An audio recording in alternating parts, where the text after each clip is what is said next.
ਜਿਵੇਂ ਜਿਵੇਂ ਸਾਡੀ ਏਜ ਵੱਧਦੀ ਹੈ, it is because of either use, over use or misuse of the joint surface gets damage. ਕਿਹੜੀਆਂ ਐਕਸਰਸਾਈਜ਼ ਤੁਹਾਡੇ ਵੱਲੋਂ ਸੁਜੈਸਟ ਕੀਤੀਆਂ ਜਾਂਦੀਆਂ ਨੇ ਕਿ ਇਹ ਪੇਸ਼ੈਂਟਸ ਨੂੰ ਕਰਨੀਆਂ ਚਾਹੀਦੀਆਂ ਨੇ? Knee replacement is the only cure for joint damage. ਸਰਦੀਆਂ 'ਚ ਜੇ ਆਪਾਂ ਪੇਨ ਤੋਂ ਬਚਣਾ ਹੈ, it is advisable to keep the part warm. ਅੱਜ ਦੇ ਦੌਰ ਦੇ ਵਿੱਚ ਸਾਡਾ ਖਾਣ ਪੀਣ ਪੂਰੀ ਤਰ੍ਹਾਂ ਦੇ ਨਾਲ ਬਦਲ ਗਿਆ, ਖਾਸ ਕਰਕੇ ਸ਼ਹਿਰਾਂ ਦੇ ਵਿੱਚ ਰਹਿਣ ਵਾਲੇ ਲੋਕ ਘਰ ਦਾ ਖਾਣਾ ਖਾਣ ਨਾਲੋਂ ਬਾਹਰ ਦਾ ਖਾਣਾ ਜ਼ਿਆਦਾ ਪਸੰਦ ਕਰਦੇ ਨੇ। ਸ਼ਹਿਰਾਂ ਦੇ ਮੋੜ ਤੇ ਖੁੱਲੇ ਜੰਕ ਫੂਡ ਰੈਸਟੋਰੈਂਟ ਸਾਡੀ ਜੀਭ ਨੂੰ ਸਵਾਦ ਤਾਂ ਦਿੰਦੇ ਨੇ, ਪਰ ਸਾਡੇ ਸਰੀਰ ਨੂੰ ਖੋਖਲਾ ਕਰ ਦਿੰਦੇ ਨੇ, ਸਾਡੀ ਪਾਚਨ ਸ਼ਕਤੀ ਨੂੰ ਕਮਜ਼ੋਰ ਕਰਦੇ ਨੇ। ਗਲਤ ਖਾਣ ਪਾਣ ਨਾਲ ਸਾਨੂੰ ਤਰ੍ਹਾਂ ਦੀਆਂ ਬਿਮਾਰੀਆਂ ਦਾ ਸਾਹਮਣਾ ਕਰਨਾ ਪੈਂਦਾ ਹੈ। ਬਹੁਤੀ ਵਾਰੀ ਜੋੜਾਂ ਦਾ ਦਰਦ ਜਾਂ ਹੱਡੀਆਂ ਦੇ ਦਰਦ ਦੀ ਸਮੱਸਿਆ ਵੀ ਸਾਹਮਣੇ ਆਉਂਦੀ ਹੈ। ਇਹਨਾਂ ਸਮੱਸਿਆਵਾਂ ਦਾ ਹੱਲ ਜਾਣਨ ਲਈ ਸਾਡੀ ਟੀਮ ਨੇ ਹੱਡੀਆਂ ਤੇ ਜੋੜਾਂ ਦੇ ਮਾਹਿਰ ਡਾਕਟਰ ਅਜੇ ਭੰਬਰੀ ਦੇ ਨਾਲ ਖਾਸ ਗੱਲਬਾਤ ਕੀਤੀ, ਜਿਨ੍ਹਾਂ ਨੇ ਇਹਨਾਂ ਸਮੱਸਿਆਵਾਂ ਤੋਂ ਨਿਜਾਤ ਕਿਵੇਂ ਮਿਲੇ ਬਾਰੇ ਖਾਸ ਜਾਣਕਾਰੀ ਦਿੱਤੀ। ਡਾਕਟਰ ਅਜੇ ਦੇ ਮੁਤਾਬਕ ਜਿਨ੍ਹਾਂ ਲੋਕਾਂ ਦੇ ਵਿੱਚ ਯੂਰਿਕ ਐਸਿਡ ਦੀ ਸਮੱਸਿਆ ਹੈ, ਗਠੀਏ ਤੋਂ ਪੀੜਤ ਨੇ, ਉਹਨਾਂ ਨੂੰ ਅਕਸਰ ਜੁਆਇੰਟ ਪੇਨ ਦੀ ਸਮੱਸਿਆ ਆਉਂਦੀ ਹੈ। ਅਜਿਹੇ ਦੇ ਵਿੱਚ ਸਹੀ ਖਾਣ ਪੀਣ ਤੇ ਕਸਰਤ ਨਾਲ ਇਸ ਸਭ ਤੋਂ ਛੁਟਕਾਰਾ ਮਿਲ ਜਾਂਦਾ ਹੈ। ਅੱਜ ਇੱਕ ਖਾਸ ਵਿਸ਼ੇ ਤੇ ਤੁਹਾਡੇ ਨਾਲ ਗੱਲਬਾਤ ਕਰਾਂਗੇ। ਅਸੀਂ ਤੁਹਾਡੇ ਤੱਕ ਇੱਕ ਐਸਾ ਵਿਸ਼ਾ ਪਹੁੰਚਾਵਾਂਗੇ ਜੋ ਅੱਜ ਦੇ ਟਾਈਮ ਤੇ ਬਹੁਤ ਜ਼ਿਆਦਾ ਕਾਮਨ ਹੈ। ਜੁਆਇੰਟ ਇਸ਼ੂਜ਼ ਤੇ ਗੱਲ ਕਰਾਂਗੇ ਅਸੀਂ ਕਿ ਕਿਉਂ ਜੁਆਇੰਟ ਇਸ਼ੂਜ਼ ਜਿਹੜੇ ਨੇ ਜ਼ਿਆਦਾਤਰ ਵਿੰਟਰਸ ਦੇ ਵਿੱਚ ਉਸ ਤੇ ਪ੍ਰੋਬਲਮ ਫੇਸ ਕੀਤੀ ਜਾਂਦੀ ਹੈ, ਬਹੁਤ ਦਰਦਾਂ ਹੁੰਦੀਆਂ ਨੇ, ਕੀ ਕਾਰਨ ਰਹਿੰਦੇ ਨੇ ਔਰ ਕਿਸ ਤਰ੍ਹਾਂ ਉਹਨਾਂ ਤੋਂ ਪ੍ਰੀਕਾਸ਼ਨਸ ਅਸੀਂ ਲੈ ਸਕਦੇ ਹਾਂ, ਕਿਸ ਤਰ੍ਹਾਂ ਬਚਿਆ ਜਾ ਸਕਦਾ ਹੈ ਜੁਆਇੰਟ ਇਸ਼ੂਜ਼ ਤੋਂ। ਸੋ ਮੇਰੇ ਨਾਲ ਅੱਜ ਖਾਸ ਤੌਰ ਤੇ ਮੌਜੂਦ ਹੈਗੇ ਨੇ ਡਾਕਟਰ ਅਜੇ ਭਾਂਬਰੀ ਜੀ, ਉਹਨਾਂ ਦੇ ਨਾਲ ਖਾਸ ਤੌਰ ਤੇ ਗੱਲਬਾਤ ਕਰਾਂਗੇ। ਆਰਥੋ ਸਪੈਸ਼ਲਿਸਟ ਨੇ। ਸਰ ਬਹੁਤ ਬਹੁਤ ਸਵਾਗਤ ਹੈ ਤੁਹਾਡਾ daily post Punjab. Thank you and ਸਾਰੇ ਵਿਊਅਰਸ ਨੂੰ ਮੇਰਾ ਸਤਿ ਸ਼੍ਰੀ ਅਕਾਲ ਜੀ। ਸੋ ਸਰ ਸਭ ਤੋਂ ਪਹਿਲਾਂ ਅੱਜ ਦੇ ਟਾਈਮ ਤੇ ਬਹੁਤ ਕਾਮਨ ਹੈ ਇਹ ਜੁਆਇੰਟ ਇਸ਼ੂਜ਼, ਕਿਉਂਕਿ ਖਾਸ ਤੌਰ ਤੇ ਇਹ ਵਿੰਟਰਸ ਦੇ ਵਿੱਚ ਜ਼ਿਆਦਾ ਫੀਲ ਕੀਤੇ ਜਾਂਦੇ ਨੇ, ਜ਼ਿਆਦਾ ਇਹ ਪੇਨ ਨੂੰ ਜਿਹੜਾ ਮਹਿਸੂਸ ਕੀਤਾ ਜਾਂਦਾ ਹੈ। ਸੋ ਸਭ ਤੋਂ ਪਹਿਲਾਂ ਤਾਂ ਮੈਂ ਇਹ ਸਮਝਣ ਦੀ ਕੋਸ਼ਿਸ਼ ਕਰੂੰਗੀ ਕਿ ਜੁਆਇੰਟ ਪੇਨਸ ਹੁੰਦੇ ਕਿਵੇਂ ਨੇ, ਕੀ ਹੁੰਦੇ ਨੇ ਜੁਆਇੰਟ ਪੇਨਸ? ਦੇਖੋ, ਸਾਡਾ ਜਿਹੜਾ ਜੁਆਇੰਟ ਹੈ, ਇਟ ਇਜ਼ ਅ ਫੰਕਸ਼ਨਿੰਗ ਹਿੰਜ। ਦੋ ਬੋਨਸ ਦੀ ਮੂਵਮੈਂਟ ਲਈ ਇੱਕ ਜੁਆਇੰਟ ਕ੍ਰੀਏਟ ਹੁੰਦਾ ਹੈ। Whenever the two bones part they have to move, they move at the joint. And joint ਦੇ ਬਹੁਤ ਸਾਰੇ ਸਟਰਕਚਰਸ ਹੁੰਦੇ ਹੈ। ਮੋਸਟ ਕਾਮਨ ਜਿਹੜਾ ਜੁਆਇੰਟ ਹੈ ਸਾਈਨੋਵੀਅਲ ਜੁਆਇੰਟ, ਜਿਹੜਾ ਕਵਰਡ ਕਾਰਟਿਲੇਜ ਨਾਲ ਹੁੰਦਾ ਹੈ। That cartilage gets damage with age. ਜਿਵੇਂ ਜਿਵੇਂ ਸਾਡੀ ਏਜ ਵੱਧਦੀ ਹੈ, it is because of either use, over use or misuse of the joint surface gets damage. It is a simply aging process, and that damage when it is more than एक particular level तो ज़्यादा जब damage हो जाए उस वेले patient pen appreciate करता है, बिकॉज कार्टिलेज का फंक्शन है शॉक एब्जॉर्ब करना। when that cartilage thickness is reduced, the shock absorbing capacity भी घट जाती है। at that time patient notices and appreciates the pain। ਜੀ। ਸੋ ਖਾਸ ਤੌਰ ਤੇ ਤੁਸੀਂ ਵੀ ਦੇਖਿਆ ਹੋਏਗਾ ਕਿ ਅਸੀਂ ਗਠੀਏ ਦੇ ਜਿਹੜੇ ਮਰੀਜ਼ ਨੇ ਉਹਨਾਂ ਨੂੰ ਜ਼ਿਆਦਾਤਰ ਦੇਖਦੇ ਹਾਂ, ਅਸੀਂ ਬਹੁਤ ਜ਼ਿਆਦਾ ਸਰ ਗਠੀਏ ਦੀ ਪ੍ਰੋਬਲਮ ਪਾਈ ਜਾ ਰਹੀ ਹੈ ਲੋਕਾਂ ਦੇ ਵਿੱਚ। ਸੋ ਉਹ ਪ੍ਰੋਬਲਮ, ਪਹਿਲੀ ਗੱਲ ਤਾਂ ਇਹ ਜਾਣਨਾ ਚਾਹੁੰਦੇ ਕਿ ਕਿਉਂ ਇਹ ਪ੍ਰੋਬਲਮ ਹੁੰਦੀ ਹੈ ਔਰ ਇਸ ਤੋਂ ਬਚਿਆ ਕਿਵੇਂ ਜਾ ਸਕਦਾ, ਖਾਸ ਤੌਰ ਤੇ ਸਰਦੀਆਂ ਦੇ ਵਿੱਚ? ਦੇਖੋ, ਗਠੀਆ ਤਾਂ ਇੱਕ ਆਟੋਇਮਿਊਨ ਡਿਜ਼ੀਜ਼ ਹੈ। ਕਿਉਂ ਹੁੰਦੀ ਹੈ, ਇਹਦੀ ਡੈਪਥ ਜਾਣਾ is not the right question. ਪਰ ਹਾਂ, ਆਪਾਂ ਬਚ ਕੇ ਦੇ ਸਕਦੇ ਹਾਂ। ਉਹਦਾ ਇਹ ਹੈ ਕਿ ਜੁਆਇੰਟਸ ਦੀ ਕੁਝ ਪਰਟੀਕੂਲਰ ਐਕਸਰਸਾਈਜ਼ਸ ਕਰਨੀ ਜ਼ਰੂਰੀ ਹੈ, ਜਿਹਦੇ ਕਰਕੇ ਜੁਆਇੰਟ ਜਿਹੜਾ ਡੈਮੇਜ ਹੋ ਰਿਹਾ ਉਹ ਤਾਂ ਹੁੰਦਾ ਹੀ ਰਹੇਗਾ।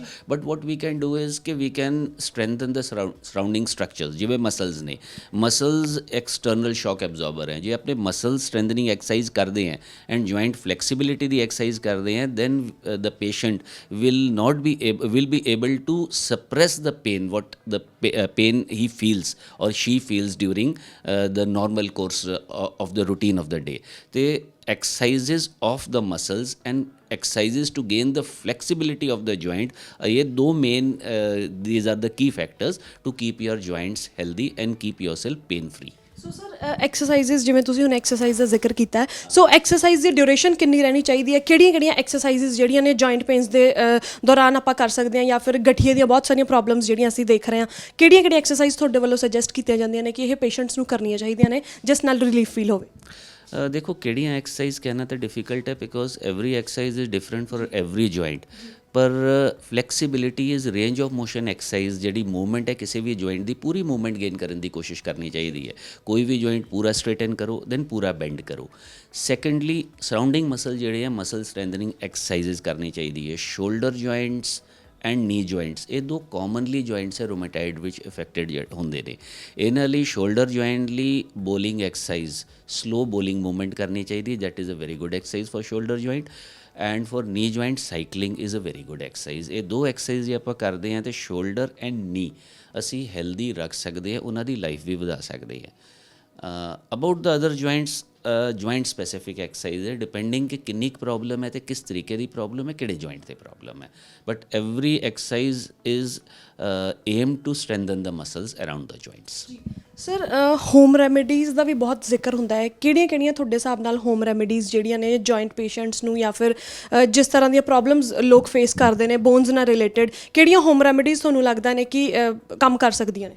ਦੇਖੋ ਹੋਮ ਰੈਮੀਡੀਜ਼ ਵਿੱਚ ਆਈ ਥਿੰਕ ਇੱਕ ਡਾਈਟ ਦਾ ਹੀ ਮੇਜਰ ਰੋਲ ਹੈ। Diet should be of course a balance diet, healthy diet, calcium rich diet ਹੋਣੀ ਚਾਹੀਦੀ ਹੈ। Calcium rich diet with milk products ਆ ਗਏ, ਮੇਥੀ ਆ ਗਈ, ਪਾਲਕ ਆ ਗਈ, these products are very rich in calcium. Calcium rich diet ਨਾਲ ਬੋਨਸ ਵੀ ਸਟਰੋਂਗ ਰਹਿਣਗੇ। ਅਲਟੀਮੇਟਲੀ ਜੁਆਇੰਟ ਨੂੰ ਬੋਨ ਨੇ ਹੀ ਸਪੋਰਟ ਕਰਨਾ ਹੈ। If the bones R strong, joint will also B strong. ਜੀ ਸੋ ਸਰ ਅਸੀਂ ਦੇਖ ਪਾ ਰਹੇ ਹਾਂ ਸਾਹਮਣੇ ਕਿ ਨੀ ਰਿਪਲੇਸਮੈਂਟ ਦਾ ਤੁਸੀਂ ਬਹੁਤ ਵਧੀਆ ਇੱਥੇ ਮੈਂਸ਼ਨ ਕੀਤਾ ਹੋਇਆ। ਹੁਣੇ ਤੁਸੀਂ ਆਫ ਕੈਮਰਾ ਵੀ ਸਮਝਾ ਰਹੇ ਸੀਗੇ ਕਿ ਕਿਸ ਤਰ੍ਹਾਂ ਤੁਸੀਂ ਨੀ ਰਿਪਲੇਸਮੈਂਟ ਕਰਦੇ ਹੋ। ਸੋ ਜ਼ਰੂਰ ਵਿਸ਼ ਕਰਦੇ ਹਾਂ ਇੱਕ ਵਾਰ ਕਿ ਇਹਨਾਂ ਨੂੰ ਜ਼ਰੂਰ ਇੱਕ ਵਾਰ ਬਰੀਫ ਕਰਕੇ ਤੁਸੀਂ ਵਿਊਅਰਸ ਨੂੰ ਵੀ ਦੱਸੋ ਕਿ ਜੇਕਰ ਸਮੱਸਿਆ ਆਉਂਦੀ ਹੈ ਗੋਡੇ ਦੇ ਵਿੱਚ ਤਾਂ ਕਿਸ ਲੈਵਲ 'ਤੇ ਜਾ ਕੇ ਉਹ ਹੱਲ ਹੋ ਸਕਦੀ ਹੈ। ਹਾਂ ਸ਼ੋਰਲੀ, ਦੇਖੋ ਨੀ ਰਿਪਲੇਸਮੈਂਟ ਸਰਜਰੀ ਜਿਹੜੀ ਹੈ ਇਟ ਇਜ਼ ਜੁਆਇੰਟ ਡੈਮੇਜ ਲਈ, ਸਪੈਸ਼ਲੀ ਨੀ ਜੁਆਇੰਟ ਦਾ ਡੈਮੇਜ ਹੈ, knee replacement is the only cure for joint damage. But ਹਰੇਕ ਪੇਸ਼ੈਂਟ ਨੂੰ ਨੀ ਰਿਪਲੇਸਮੈਂਟ ਦੀ ਲੋੜ ਨਹੀਂ ਪੈਂਦੀ। when the patient is not able to walk normal few steps, daily routine ਜਿਹੜੀ patient ਦੀ ਹੈ ਉਹ ਹੈਂਪਰ ਹੋ ਰਹੀ ਹੈ, few steps ਚੱਲਣਾ ਵੀ ਔਖਾ ਹੋ ਰਿਹਾ ਹੈ, that is the stage when we offer patient ਨੂੰ ਨੀ ਰਿਪਲੇਸਮੈਂਟ ਆਫਰ ਕਰਦੇ ਹਾਂ। ਹੁਣ ਨੀ ਰਿਪਲੇਸਮੈਂਟ ਵਰਡ ਤਾਂ ਹੈ ਨੀ ਰਿਪਲੇਸਮੈਂਟ ਜੁਆਇੰਟ ਚੇਂਜ ਕਰਨਾ, actually it's a misnomer. what actually we do is ਕਿ ਨੀ ਰਿਪਲੇਸ ਕੀਤਾ ਜਾਂਦਾ, ਨੀ ਰੀਸਰਫੇਸ ਕਰਦੇ ਆ, ਨੀ ਦੇ ਐਂਡਸ ਦੀ ਕੈਪਿੰਗ ਕਰਦੇ ਆ। ਇਹ ਨਾਰਮਲ ਨਹੀਂ ਹੈ। ਦਿਸ ਲਾਈਟ ਬਲੂ ਸਟਰਕਚਰ ਜਿਹੜਾ ਹੈ, ਦਿਸ ਇਜ਼ ਦਾ ਕਾਰਟਿਲੇਜ। ਇਹ ਜਦ ਡੈਮੇਜ ਹੁੰਦਾ ਆਪਾਂ ਕਹਿੰਦੇ ਗੋਡੇ ਘਸ ਗਏ ਨੇ, ਗਰੀਸ ਖਤਮ ਹੋ ਗਈ ਹੈ। ਗ੍ਰੈਜੂਅਲ ਸਟੇਜ ਹੈ, this is the early stage ਜਿੱਥੇ ਆ ਘਸਣਾ ਸ਼ੁਰੂ ਹੋਇਆ, and this is the stage where only scanty cartilage is seen, most of the cartilage is not there. ਇਸ ਸਟੇਜ 'ਤੇ ਅੰਡਰਲਾਈੰਗ ਬੋਨ ਜਿਹੜੀ ਹੈ ਉਹ ਐਕਸਪੋਜ਼ਡ ਹੋ ਰਹੀ ਹੈ। ਐਕਸਪੋਜ਼ਡ ਬੋਨ ਦੇ ਉੱਤੇ ਜਦ ਵੀ ਭਾਰ ਪੈਂਦਾ, ਪ੍ਰੈਸ਼ਰ ਪੈਂਦਾ, it gets crushed and bleeding starts to occur there. This bleeding, this crushing is a major cause of the pain appreciated at the joint in osteoarthritis of the knee. Now ਇਸ case 'ਚ ਆਪਾਂ ਕੀ ਕਰਦੇ ਹਾਂ, what we do is we remove this damaged part of the bone, we remove the remnants of the cartilage, ਇਹ scrape ਕਰਕੇ bone ਨੂੰ ਇੱਕ shape ਦਿੱਤੀ ਜਾਂਦੀ ਹੈ। This is the leg bone, this is the leg bone and this is the thigh bone. Now shape ਦੇ ਕੇ metal capping ਕਰਦੇ ਨੇ।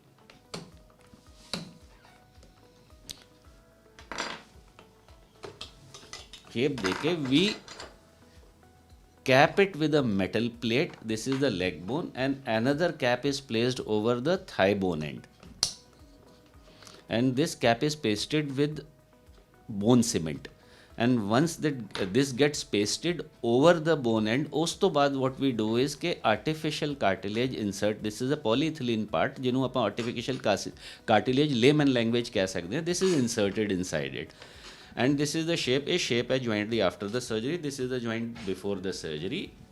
joint replace ਨਹੀਂ ਹੁੰਦਾ, only resurfaced ਹੁੰਦਾ ਹੈ, capping ਕਰੀ ਦੀ ਹੈ joint the and artificial cartilage insert ਕਰ। ਜੀ ਬਿਲਕੁਲ ਸਰ, ਲਾਸਟ ਕੁਐਸਚਨ ਜਾਂਦੇ ਜਾਂਦੇ, ਇੱਕ ਸਰਦੀਆਂ ਦੇ ਵਿੱਚ ਇਹਨਾਂ ਸਭ ਚੀਜ਼ਾਂ ਤੋਂ ਕਿਵੇਂ ਅਸੀਂ ਬਚ ਸਕਦੇ ਹਾਂ? ਇਹਨਾਂ ਸਭ ਚੀਜ਼ਾਂ ਤੋਂ ਮਤਲਬ ਦੇਖੋ ਜੁਆਇੰਟ ਪੇਨ ਸਰਦੀਆਂ ਕਰਕੇ joint pain appreciation of pain ਵੱਧਦੀ ਹੈ, ਡੈਮੇਜ ਨਹੀਂ ਵੱਧਦੀ। ਡੈਮੇਜ ਤਾਂ ਸਲੋ ਪ੍ਰੋਸੈਸ ਹੈ, ਪ੍ਰੋਗਰੈਸਿਵ ਪ੍ਰੋਸੈਸ ਹੈ, ਉਹ ਗਰਮੀਆਂ 'ਚ ਵੀ ਉਸੇ ਸਪੀਡ ਨਾਲ ਵਧੇਗੀ ਜੇ ਸਪੀਡ ਨਾਲ ਸਰਦੀਆਂ 'ਚ ਵਧੇਗੀ। ਸਰਦੀਆਂ 'ਚ ਜੇ ਆਪਾਂ ਪੇਨ ਤੋਂ ਬਚਣਾ ਹੈ, it is advisable to keep the part warm and exercise, regular exercise. ਜਦ ਵੀ ਸਵੇਰੇ ਉੱਠਦੇ ਹਾਂ ਜਾਂ ਲੌਂਗ ਟਾਈਮ ਆਫ ਰੈਸਟ ਦੇ ਬਾਅਦ ਅਸੀਂ ਮੂਵਮੈਂਟ ਸਟਾਰਟ ਕਰਦੇ ਹਾਂ, 1 or 2 minutes of joint movement ਦੀ ਐਕਸਰਸਾਈਜ਼ ਕਰਨੀ ਚਾਹੀਦੀ ਹੈ। That helps a lot and also try to keep the joint area warm. Sudden exposure to cold avoid ਕਰਨਾ ਚਾਹੀਦਾ। So thank you so much sir ਸਾਡੇ ਨਾਲ ਖਾਸ ਤੌਰ ਤੇ ਜੁੜਨ ਲਈ। Thank you so much, thank you. So ਇਸੀ ਜੀ ਮੇਰੇ ਨਾਲ ਡਾਕਟਰ ਅਜੇ ਭਾਮਰੀ ਜਿਨ੍ਹਾਂ ਦੇ ਨਾਲ ਖਾਸ ਤੌਰ ਤੇ ਅੱਜ ਗੱਲਬਾਤ ਕੀਤੀ ਹੈ ਜੁਆਇੰਟ ਇਸ਼ੂਜ਼ ਨੂੰ ਲੈ ਕੇ। ਸੋ ਉਮੀਦ ਕਰਦੀ ਹਾਂ ਕਿ ਤੁਹਾਨੂੰ ਬੇहद ਪਸੰਦ ਆਇਆ ਹੋਵੇਗਾ। ਸੋ ਜ਼ਰੂਰ ਤੁਸੀਂ ਕਮੈਂਟ ਬਾਕਸ ਦੇ ਵਿੱਚ ਦੱਸਣਾ ਕਿ ਕਿਸ ਤਰ੍ਹਾਂ ਤੁਹਾਨੂੰ ਸਮਝ ਆਈ, ਕਿਸ ਤਰ੍ਹਾਂ ਤੁਸੀਂ ਇਸ ਚੀਜ਼ ਨੂੰ ਦੇਖ ਰਹੇ ਹੋ ਔਰ ਕਿੰਨੀਆਂ ਕੁ ਪ੍ਰੀਕਾਸ਼ਨਸ ਤੁਸੀਂ ਸਰਦੀਆਂ ਦੇ ਵਿੱਚ ਇਸ ਚੀਜ਼ ਦੇ ਬਾਰੇ ਲਓਗੇ। ਸੋ ਹੁਣ ਮੈਨੂੰ ਯਾਨੀ ਕਿ ਮਨਪ੍ਰੀਤ ਖੁੱਲਰ ਨੂੰ ਦਿਓ ਇਜਾਜ਼ਤ। ਕੈਮਰਾਮੈਨ ਅੰਕੁਰ ਦੇ ਨਾਲ ਮਨਪ੍ਰੀਤ ਖੁੱਲਰ, ਡੇਲੀ ਪੋਸਟ, ਪੰਜਾਬ, ਹਰਿਆਣਾ, ਹਿਮਾਚਲ, ਮੋਹਾਲੀ।